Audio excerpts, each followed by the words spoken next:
মাইগ্রেনের লক্ষণ হলো মাথার এক পাশে তীব্র মাথা ব্যথা হয়, বমি বমি ভাব হয়, আলো ও শব্দ অসহ্য লাগে।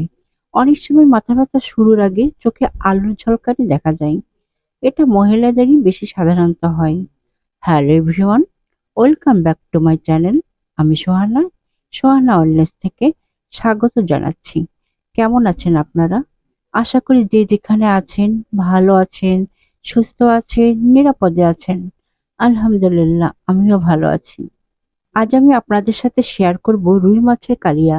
এটা খেতে যেমন সুস্বাদু তেমনি বানাতেও তেমন ঝামেলা কম। একদম কম সময়ে হয়ে যায়। চলুন যাওয়া যাক মূল রেসিপিতে।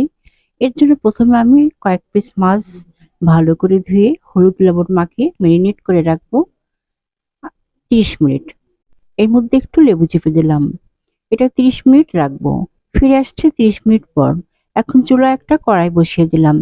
কড়াইতে পরিমাণ মতো তেল দিয়ে দিলাম। তেল গরম হলে একে একে সব মাছগুলো ভেজে নিলাম। এখন ওই গরম তেলের মধ্যে কিছু পেঁয়াজ কুচি দিয়ে নাড়তে লাগলাম। পেঁয়াজ ভাজা হয়ে গেলে দিয়ে দেব পেঁয়াজ বাটা। দিয়ে নাড়তে থাকবো। যতক্ষণ কাঁচা গন্ধটা না যায় ততক্ষণ ভাজতে থাকবো। তারপর দিয়ে দেব 1 চামচ জিরা বাটা আর রসুন বাটা আর 1 টুকরা দারুচিনি, 3-4টে এলাচ দিয়ে মশলাটা কষাতে থাকবো।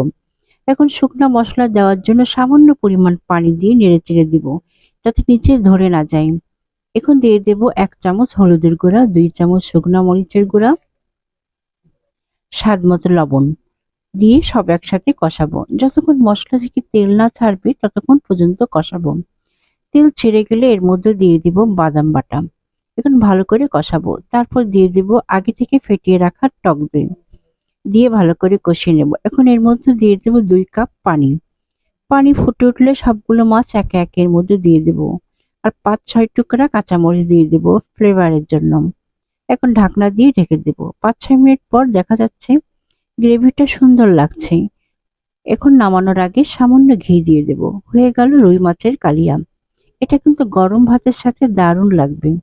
তো আজ এই পর্যন্তই।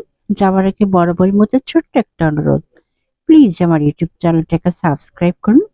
আর পেজ থেকে দেখে থাকলে ফলো আর কমেন্টস করতে ভুলবেন না। আপনাদের ছোট্ট একটা কমেন্টস আমাকে অনেক উৎসাহিত ও অনুপ্রাণিত করে। আর ছোট্ট একটা লাইক। আসসালামু আলাইকুম।